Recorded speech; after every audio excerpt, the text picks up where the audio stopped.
ഏയ് മിത്രമേ, ധ്യാനമോ അതോ മനോരാജ്യമോ?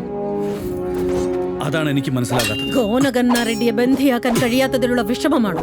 ശത്രുവിനെ നമ്മൾ കണ്ടെത്തിയില്ലെങ്കിലും അവർ നമ്മളെ കണ്ടെത്തിക്കോളും. പക്ഷെ പ്രണയിനി അങ്ങനെയല്ല. മുന്നിൽ പ്രത്യക്ഷപ്പെട്ടിട്ട് പെട്ടെന്ന് അപ്രത്യക്ഷയാൽ എവിടെ തിരിഞ്ഞാലാണ് കണ്ടെത്തുക? പ്രണയിനിയോ? മനസ്സിലായില്ല. രാത്രി കൗമുദി ഉത്സവത്തിന് ഒരു മിന്നലായി പ്രത്യക്ഷപ്പെട്ടു. കൊടുങ്കാറ്റായി എന്റെ ഹൃദയത്തെ തുളച്ചു. വിശ്വാസം വരുന്നില്ല അല്ലേ? രാത്രി നിന്നെയും കൂടെ കൂട്ടേണ്ടതായിരുന്നു. കണ്ടിരുന്നെങ്കിൽ നീയും എന്നെ പോലെ അനിരക്തനായേനെ.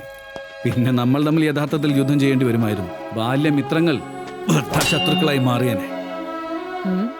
അങ്ങനെയെങ്കിൽ എനിക്കൊന്ന് കാണണം. അത് വേണ്ട, അവള് നിന്റെ ജ്യേഷ്ഠത്തെ ആകേണ്ടവള്. ഇനി മംഗല ദിവസം കാണാം.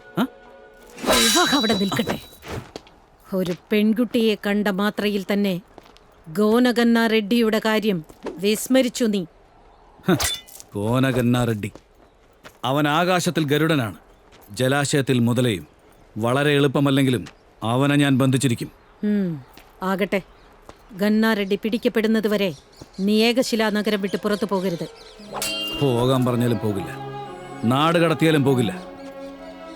ഗോനഗന്ന റെഡ്ഡിയെ മാത്രമല്ല, ആ ഭൂലോക സുന്ദരിയെ കണ്ടെത്തുന്നത് വരെ ഞാൻ പോകില്ല. 7 കോട്ട ചുമരുകൾ പൂർത്തിയാക്കാനായി ഗണപതി ദേവന് 7 ജന്മങ്ങൾ വേണ്ടിവരുമെന്ന് കരുതി 7 മാസങ്ങൾ കൊണ്ട് 2 ചുമരുകൾ പൂർത്തിയാക്കി 3ാമത്തത് ആരംഭിക്കുകയും ചെയ്തു. പ്രഭു, കോട്ട ചുമരുകൾ പടുത്തുയർത്താൻ എവിടെയൊക്കെ പാറകൾ പൊട്ടിക്കുന്നുവോ അവിടെയൊക്കെ നിധികുംഭങ്ങൾ കണ്ടെത്തുകയാണ്. അതെ പ്രഭു.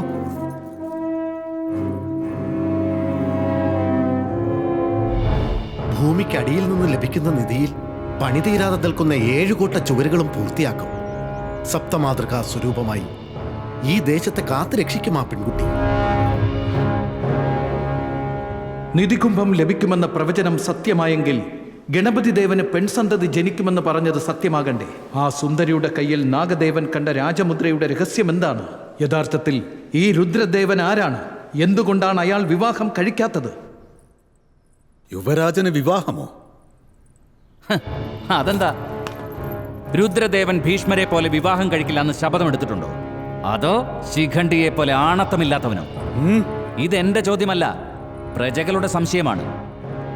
അവരുടെ വായടപ്പിക്കാനായി ഇതിനേക്കാൾ നല്ലൊരു അവസരം വേറെ കിട്ടില്ലെന്നാണ് എന്റെ ജ്യേഷ്ഠന്റെ അഭിപ്രായം. ബന്ധുക്കളാണെന്ന് തെളിയിച്ചിരിക്കുന്നു. രാജകുടുംബത്തോട് നിങ്ങൾക്കുള്ള സ്നേഹവും ആദരവും കാണുമ്പോൾ അഭിമാനം തോന്നുകയാണ്.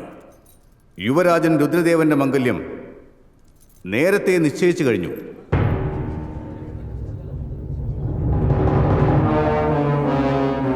ഗജസാഹിനി ജയസേന രാജന്റെ ദത്തുപുത്രിയായ കോമളാംബയുമായി മീനമാസത്തിൽ മംഗല്യം നടത്തുവാൻ തീരുമാനിച്ചിരിക്കുകയാണ്.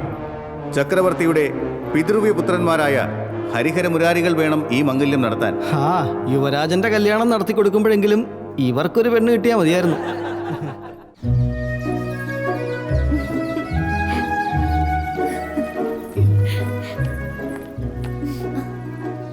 യുവരാജൻ ഇത്ര നേരമായും എത്തിയില്ലേ? ഇവിടെ എത്തിയവരെ കുറിച്ച് ചിന്തിക്കാതെ വരാത്ത ആളിനെ കുറിച്ച് ഓർത്താണോ വിഷമിക്കുന്നത്? നിങ്ങളോടൊക്കെ എനിക്ക് എന്താ കാര്യം? ആട്ടെ, വരദക്ഷിണ നൽകുന്നതിന്റെ സ്വർണ്ണരേഖ തയ്യാറായോ? അത് 25,000 അശ്വങ്ങളും 10,000 ഗജങ്ങളും 100,000 ഗോക്കളുമേ ഉള്ളോ? ഗജസാഹിനി ജായപ്പ സേനാനി അവർകൾ വരന് നൽകുന്ന ദക്ഷിണ ഇത്രേ ഉള്ളൂ. രുദ്രദേവ യുവരാജൻ എഴുന്നള്ളുന്നു. വിവാഹ ചടങ്ങെന്ന് വെച്ചാൽ പഴങ്ങളും പലഹാരങ്ങളും കഴിക്കുന്ന ചടങ്ങാണെന്നാ ഈ കുട്ടി ധരിച്ചിരിക്കുന്നത്.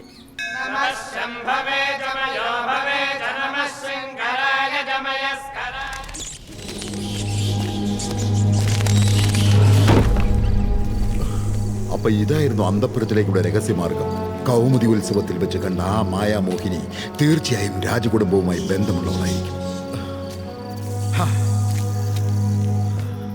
അമ്മാവാ, അമ്മാവാ, ഞാൻ കണ്ടെത്തി. എന്താണ്? അന്തപുരത്തിലേക്കുള്ള തുരങ്കമാർഗം എവിടെയുണ്ടെന്ന് ഞാൻ കണ്ടെത്തി. അതെയോ? പറയൂ നാഗദേവ, ആ തുരങ്കം എവിടെയാണ്? അമ്മാവാ, എന്തിനാ ഇത്ര തിടുക്കം? രഹസ്യം നിങ്ങൾക്ക് പറഞ്ഞു തരില്ല. കാരണം നിങ്ങൾ എനിക്ക് അറിയാമല്ലോ. കാര്യം നേടിക്കഴിഞ്ഞാൽ നിങ്ങൾ എന്നെ അടിച്ചു പുറത്താക്കില്ലേ? ശരി, നീ പറഞ്ഞു തരണമെന്നില്ല, പക്ഷെ ഞാൻ പറയുന്നത് അനുസരിക്കണം. തുരങ്കമാർഗത്തിലൂടെ അവിടെ എത്തി നിന്റെ സ്വപ്നസുന്ദരിയെ കണ്ടെത്തി ആഗ്രഹം തീരുവോളം നീ രമിക്കണം. എന്നിട്ട് കതിർ മണ്ഡപത്തിലേക്ക് വരുന്നതിന് മുൻപ് യുവരാജൻ രുദ്രദേവനെ വധിച്ചിരിക്കണം.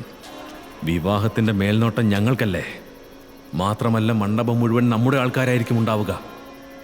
അന്തപുരത്തിൽ നിന്റെ കൈകൊണ്ട് രുദ്രദേവനും, മണ്ഡപത്തിൽ ഞങ്ങളുടെ കൈകൾ കൊണ്ട് ഗണപതി ദേവനും സേവകരും രാജകുടുംബാംഗങ്ങളും വധിക്കപ്പെട്ടിരിക്കും. പിന്നീട് ഞാനാണ് ഈ കാകതീയ സാമ്രാജ്യത്തിന്റെ ചക്രവർത്തി, ഹരിഹരദേവൻ.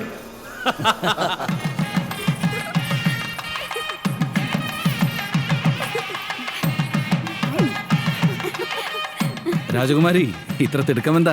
നേരത്തെ വന്ന തിടുക്കാണെന്ന് പറയും, വൈകി വന്നാലോ സ്ത്രീകൾക്ക് ചമഞ്ഞൊരുങ്ങാൻ ഒരു പകലും രാത്രി മതിയാവില്ലെന്ന് പറയും. സത്യം തന്നെ. അണിഞ്ഞൊരുങ്ങാൻ വൈകുന്നത് ഇപ്പോൾ രാജകുമാരിയല്ല, യുവരാജനാണ്. ഇത്ര നേരമായിട്ടും അദ്ദേഹം വന്നില്ലല്ലോ.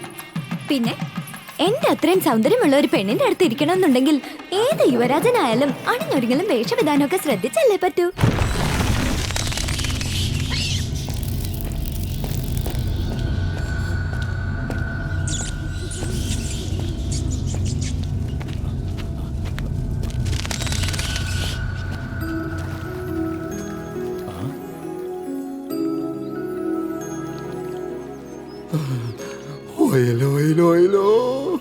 എന്റെ സംശയം സത്യം തന്നെ.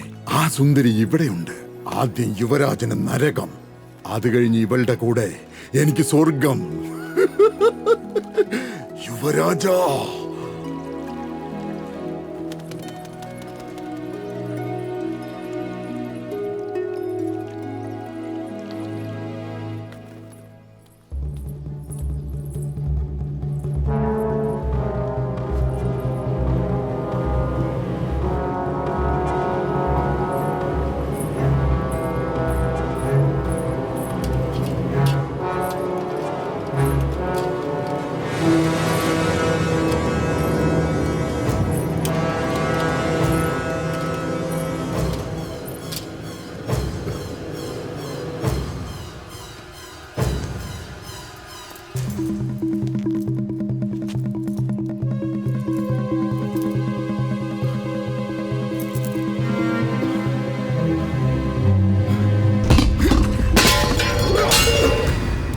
സ്ത്രീയായിരുന്നു നീ, എന്നിട്ട് കബളിപ്പിക്കുകയായിരുന്നല്ലേ?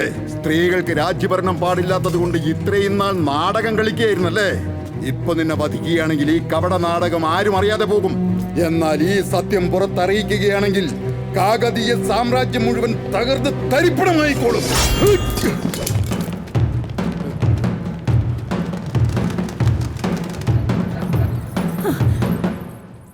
യുവരാജൻ രുദ്രദേവൻ മണിമാളികയിലില്ല. ചാലൂക്യ വീരഭദ്ര, അപ്രതീക്ഷിതമായി എന്തോ സംഭവിച്ചിരിക്കുന്നു. എല്ലായിടത്തും അന്വേഷിക്കാൻ ആളെ ഏർപ്പെടുന്നു. സൈനികരെ, പ്രസാദാദിത്യ സേനാനായകനെ വിവരം അറിയിക്കുക.